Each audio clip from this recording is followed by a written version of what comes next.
Case कल रात तक हुए हैं, लगभग 3,500। इनमें से 1100 लोग ठीक होके अपने घर चले गए हैं। 59 लोगों की मौत हो गई और 2362 अभी एक्टिव हैं। एक तरह से अगर इसको देखा जाए 3,500 केस हुए हैं तो एक मन में ये आता है कि दिल्ली के अंदर केस बड़ी तेज़ी से बढ़ रहे हैं। लेकिन दिल्ली में हमने निर्णय लिया कि हम टेस्ट खूब कराएंगे ताकि पता चल जाए कि कौन संक्रमित है, कौन इन्फेक्टेड है, और जो इन्फेक्टेड है उसका फिर इलाज कराया जा सके, उसको फिर अलग किया जा सके ताकि वो और लोगों को ना फैलाए। हम दिल्ली में खूब टेस्ट करा रहे हैं, जम के टेस्ट करा रहे हैं। आज दिल्ली के अंदर हर 10 लाख की पॉपुलेशन पे लगभग 2300 टेस्ट हो रहे हैं। अंग्रेजी में कहते हैं पर मिलियन पॉपुलेशन। पर मिलियन पॉपुलेशन पे 2300 टेस्ट हो रहे हैं, जबकि पूरे देश का एवरेज जो आंकड़ा है वो है लगभग 500 के करीब का। तो पूरे देश में 500 के करीब टेस्ट हो रहे हैं, जिसके अगेंस्ट में 2300 टेस्ट दिल्ली के अंदर हो रहे हैं। इस वजह से दिल्ली में केसेस की संख्या ऐसे लगता है जैसे काफ़ी बढ़ती जा रही है। लेकिन एक पॉजिटिव इसका ये है कि हमारे लोग इन्फेक्ट होके ठीक होके जा रहे हैं। 1100 लोग ठीक होके चले गए, और भी मैंने आज पता किया था अगले आने वाले चंद दिनों के अंदर और भी कई लोग अपने अपने घर ठीक होके जाने वाले हैं। दिल्ली के अंदर जितने लोग इन्फेक्टेड मिले 3,500, उनमें मरने वालों की भी संख्या 59 है, जो अन्य देश और अन्य राज्यों के मुकाबले में अगर रेशो देखा जाए तो वो भी लगभग कम है। लेकिन फिर भी अपने को इसको और कम करना है, हम पूरी कोशिश कर रहे हैं। और पूरी दिल्ली के अंदर खूब सारे कंटेनमेंट जोन्स बनाए हैं। कंटेनमेंट जोन्स, अब कई कंटेनमेंट जोन्स हैं जो ठीक होके खुलते भी जा रहे हैं, और सारी मशीनरी लगी हुई है, सब लोग लगे हुए हैं। तो एक तरफ अपने को कोरोना को फैलने से रोकना है, और दूसरी तरफ कोशिश करनी है कि अगर किसी को हो भी जाए तो वो ठीक होके अपने घर चला जाए। मौत नहीं होनी चाहिए किसी भी हालत में। एक अच्छी खबर ये है कि LNJP अस्पताल के अंदर हमें केंद्र सरकार से परमिशन मिली थी प्लाज्मा थेरेपी को ट्रायल करने के लिए। उसके हमने कुछ चंद मरीजों को प्लाज्मा थेरेपी दी। उनमें पहला मरीज कल ठीक होके अपने घर चला गया है प्लाज्मा थेरेपी की वजह से, जो कि सीरियस था, काफ़ी सीरियस था, ICU में था, लेकिन कल वो ठीक होके अपने घर चले गए हैं। तो हमें इनिशियल नतीजे प्लाज्मा थेरेपी के अच्छे मिल रहे हैं। अभी कुछ दिन पहले केंद्र सरकार की तरफ से कुछ बयान आए थे, जिसकी वजह से कन्फ्यूजन ये हुआ, कई लोगों के मेरे पास फ़ोन आए कि जी क्या आप प्लाज्मा थेरेपी बंद कर रहे हो। केंद्र सरकार ने केवल इतना कहा था कि जिन लोगों को केंद्र सरकार से अप्रूवल है वही लोग प्लाज्मा थेरेपी के ट्रायल करें, दूसरे लोग ना करें। प्लाज्मा थेरेपी के अभी नतीजे फाइनल नहीं हुए हैं, अभी ट्रायल चल रहे हैं, यही केंद्र सरकार ने कहा था, और वो हम भी मानते हैं कि अभी हम लोग भी ट्रायल कर रहे हैं। LNJP अस्पताल के अंदर जो सीरियस मरीज हैं उनके ऊपर हम ट्रायल कर रहे हैं, ट्राई करके देख रहे हैं कि भाई इसके नतीजे कैसे आते हैं। जैसे जैसे जो नतीजे आ रहे हैं मैं आपके सामने रख देता हूँ। शुरुआती नतीजे अच्छे आए हैं, लेकिन उम्मीद करते हैं कि आगे भी अच्छे नतीजे आएंगे ताकि अपने को एक समाधान मिल सकेगा।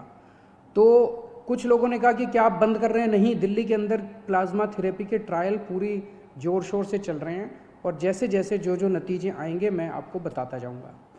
मुझे बेहद खुशी है, 1100 के करीब लोग जो दिल्ली में ठीक हो गए उनसे हम लोग संपर्क कर रहे हैं, और सभी लोग लगभग अपना प्लाज्मा डोनेट करने को तैयार हैं। सबको ये लगता है कि यार मैं बच गया, अब मेरे प्लाज्मा की वजह से अगर कोई और बचता हो तो बहुत अच्छी बात है। तो मैं सब लोगों का, जो लोग प्लाज्मा के लिए डोनेट कर रहे, अपना प्लाज्मा डोनेट कर रहे हैं, जो रिकवर हो गए, उन सब का तहे दिल से शुक्रिया अदा करना चाहता हूं कि वो दूसरों की ज़िंदगी बचाने के लिए अपना प्लाज्मा डोनेट कर रहे हैं। इस वक्त सबसे बड़ी मार गरीबों को लगी है।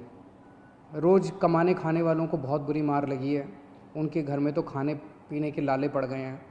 तो अपनी तरफ से हम पूरी कोशिश कर रहे हैं हमने इस महीने हम राशन दुगना दे रहे हैं मुफ्त में। हर महीने नॉर्मली 5-5 किलो राशन दिया जाता था। पिछले हफ्ते हमने 1.5 गुना दिया था, 7.5 किलो राशन प्रति व्यक्ति दिया था। इस महीने हम लोग 10 किलो राशन प्रति व्यक्ति दे रहे हैं, ताकि आपका घर चलता रहे, आपका खाना चलता रहे, आपके घर में खाने की दिक्कत ना हो। और राशन के साथ साथ कई लोगों का ये आया था जी केवल राशन से काम नहीं चलता, तो हम एक किट दे रहे हैं जिसमें आपकी रोज़मर्रा की ज़रूरतें की 6-7 चीज़ें हैं। साबुन है, तेल है, इस तरह की नमक है, इस तरह की 6-7 चीज़ें आपको बना के किट में दे रहे हैं ताकि आपकी रोज़मर्रा की ज़िंदगी चलती रहे। कोटा के अंदर हमारे दिल्ली के कुछ बच्चे जो IIT की तैयारी करने के लिए गए थे, वो फंसे हुए थे। उनके कई मैसेजेस आते थे मेरे पास पिछले कुछ दिनों से कि जी हमें वापस बुलाओ। मेरे हाथ बंधे हुए थे क्योंकि केंद्र सरकार की मंजूरी के बिना हम कोई एक्शन नहीं लेना चाहते थे। परसों केंद्र सरकार ने मंजूरी दे दी है।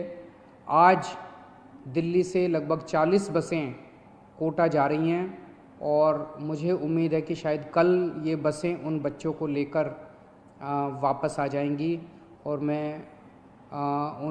मुझे खुशी है कि वो बच्चे अब अपने माँ बाप से मिल पाएंगे। मैं उनको यही कहना चाहता हूँ कि आने के बाद 14 दिन तक अपने घर में सेल्फ़ क्वारंटाइन करना है ताकि दूसरों को ना फैले, आपके घर के लोगों को भी ना फैले और दूसरे लोगों को भी ना फैले। मेरे पास कई लोगों के फ़ोन आ रहे हैं, कई लोगों के मैसेजेस आ रहे हैं कि जी यूपी के, बिहार के, झारखंड के जो लोग अपने अपने घर जाना चाहते हैं उनका क्या। तो सभी सरकारों के साथ बातचीत चल रही है। जैसे आज मैंने आपको कोटा के बारे में बताया, अन्य सरकारों के साथ भी बातचीत के जो नतीजे निकलेंगे हम आपको ज़रूर बताएंगे। जो भी फाइनल प्लानिंग होगी हम आपको ज़रूर बताएंगे। तब तक अपने अपने घर में रहिएगा, घर से बाहर मत निकलिएगा, लॉकडाउन का पालन करिएगा ताकि हम कोरोना को हरा सकें। और जल्दबाजी, बेचैनी मत करिए। इस वक्त संयम रखना बहुत ज़रूरी है। जिस राज्य के साथ जो भी फाइनल होगा मैं आपके सामने आके आपको बताऊंगा। और जितने आम आदमी पार्टी के वॉलंटियर्स हैं उनसे मैं कहना चाहता हूँ, आम आदमी पार्टी कोई पार्टी नहीं है। आम आदमी पार्टी एक क्रांति है। आप सब लोग क्रांतिकारी हैं। आप तन मन धन देश के नाम समर्पित करके आम आदमी पार्टी में आए थे। यही मौका है अपनी देशभक्ति और अपने जज्बे को देश के लिए समर्पित करने का। आप बिल्कुल निडर होके इस वक्त जनता की सेवा कीजिए।